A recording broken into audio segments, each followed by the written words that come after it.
Welcome to Untold Trails, a storytelling podcast exploring the people, races, brands, and moments that shape trail and fell running.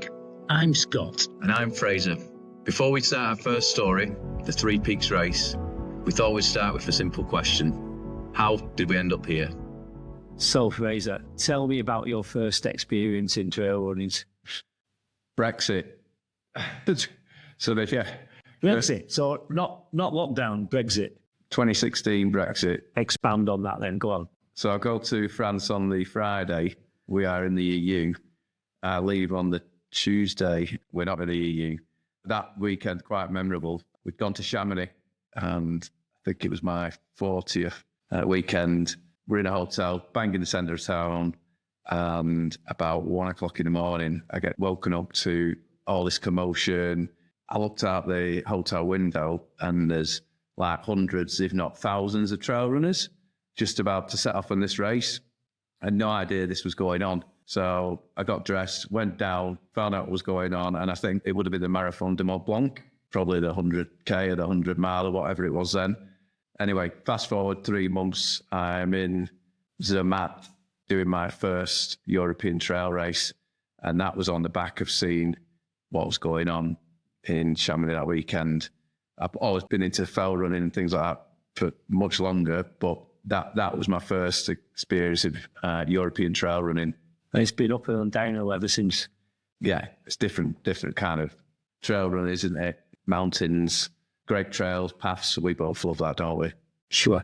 I think prior to that, there's a different kind of start, and that was getting into running generally, beyond just the local track stuff and things like that. And that for me was inspiration through reading stories about people like Justin Naylor and Feet in the Clouds.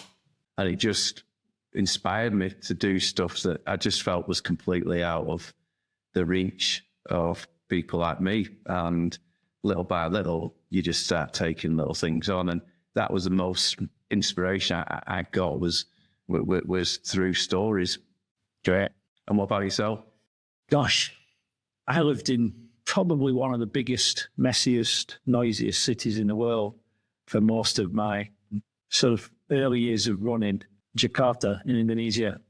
So the need to get out into nature, living in a massive metropolis with massive traffic jams, pollution, blah, blah, blah. An amazing place to live, but a very trying place to live, and running on the side of the roads there and training on the track, and was always wanted to get headspace and green space into my runs. So I've ended up on the start line for what was not known to me at the time, but probably still reflecting back is probably one of the toughest ultra trail races in the world on Mount Rinjani in Lombok. And I went with a German friend, and we both DNF'd. I think there was only 9 people finished that day out of probably about 50 or 100 that started it. It was about 2015, about similar time to you, yeah.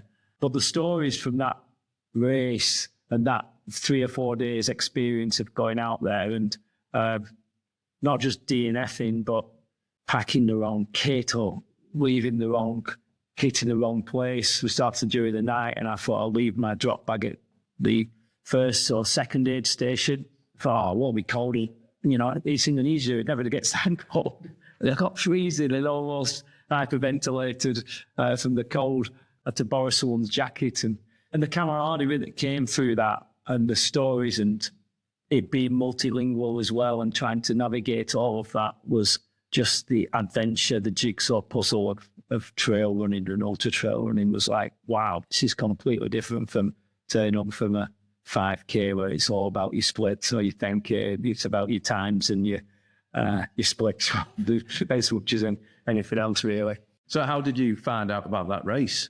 I was involved in a running group in Jakarta, and I think that's when trail running was starting to become sort of known around the world. You know, people were talking about Kilian and Anton Kopichka's in 2015, and that was the start of my adventure into trail running. But I mean, I left the UK to live in Indonesia after uni, so in my early 20s. So, but going back, I mean, I remember watching the local running scene when I was younger, and thinking, if I run one day, I want to wear one of those vests. And it turns out the club that I'm on for now, I joined because I used to like their vest when I was younger, watching them through the front window as they ran past on races. But yeah, it was interesting because I now do a lot of fell running, but fell running wasn't my first port of call. The trail running was my first port of call for non-road running. Yeah. And now it's a foot in both the trail and the fell world, really. Yeah. I appreciate them both, but the common ground is the stories. You know, the stories that come at the end of a fell race and the end of a trail race are about, you know, did you go wrong? Did you get your nav wrong? Did you get your kit right? Did you run with someone, and what was the banter like? You know, that sort of thing, you know, which you don't get on the road races. It was like, I'm fast way, or like, I'm disappointed, etc., etc. So I think that attraction to stories is what inspires me and brings me back towards doing off-road running. And I think that's why we're here, isn't it? With trail fans, what we think there's a gap for telling these stories and for bringing some of these stories to life out there about the people, about the brands, the evolution of the businesses that are in the space, the journeys that people have been on, the adventures and things like that. And, you know, rather than it being interviews, it's getting out there, doing some deep research and telling the stories and telling them from our different perspectives, because we're, you know, our backgrounds are a little bit different, and I think that helps when you're storytelling in terms of you're challenging each other and seeing it from slightly different angles as well. I think what's common though with us two is that in our professional lives and in our personal lives, we tend to make decisions made on informed information. And I think that's what the stories need, or like in the trail world, you know, you need that deep dive, that deep analysis, and that massive amount of research you need to do to get the stories right, because there is layers on layers even within the trail running and off-road running world. There's layers and layers to these stories, and depending on who you ask, the story will be slightly different. So I think you've got to cover all those bases. So that excites me to go out and do that detailed research and get an informed perspective. So what are the big picture stories, Fraser, that interest you going into this podcast storytelling venture? Well, I can't get away from some of the inspiring people, some of the events as well, some of the ones with deep history. Yeah, that goes towards your maybe famous fell races or events, or people like your Nagelers and your Blinds, or the families. Also the brands. I love a brand journey. You know, in our world, it would be a UTMB, or on the other flip side of that, it might be a people and sports or something like that. Brands that are deeply connected to the sport and that have evolved over time. And there's no shortage of those at the moment with the technologies and things like that as well. I mean, for me, similar to all of that, but just adding on, you know, the past, the present and the future, when we both had our initiation into trail running at a similar time, I think it was a fresher time then, and it was new, and it was a little bit counterculture, and it was a little bit more niche than what it might be now and where it's going. So I think where we've come from, where we are and where we're going, and we're sat here in the early 2026, and we've just had an amazing year of trail running with such a full calendar, and the calendar's getting fuller. And how does this sport, one, professionalise? How does it find its right footing in the calendar, which is a limited one-year calendar? Where does the World Champs fit in? Where do all of these big new organisations or newish organisations like Golden Trail Series and the Sky Running World Series and the World Cup Series, where do they all fit into this mix, and what does all that look like going forward? So I look forward to digging deep into all those as well. And obviously it's all intersected with, like, say, the brands, because the brands are involved in all these, and the teams connected to the black brands, etc. So very exciting to dig into all of this, Yeah, and I think there's a big evolution right now in the sport, isn't there? You can see when there's a change in the trail running world. You know, there's been a massive change. For me, it's simply when UTMB got bought out by Ironman.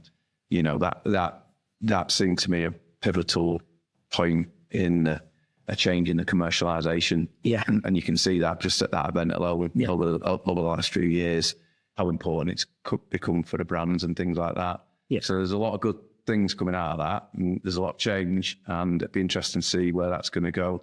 it's happening fast now, and there'll be stories that we can pick up and look into on that front as well. I think something that's interconnected with that as well is the social media space, which is where we are now, and the rise of social media from the influencers' perspective, an athlete's perspective, a brand's perspective, and the role that plays in increasing or inflating the size and perspective of the sport. So to dive into that as well, what role does that have to play going forward as new social media platforms or new social media players come and go? Yeah. And intertwine with the sport. Yeah, very exciting. So, yeah. Let's do this. So where does this lead us now? What's it all about? What we're doing? Next week, we begin with one of the most iconic races in British fell running, the Yorkshire Three Peaks Race, a race that has shaped the history of the sport for decades. The runners, the legends, the stories. This is Untold Trails.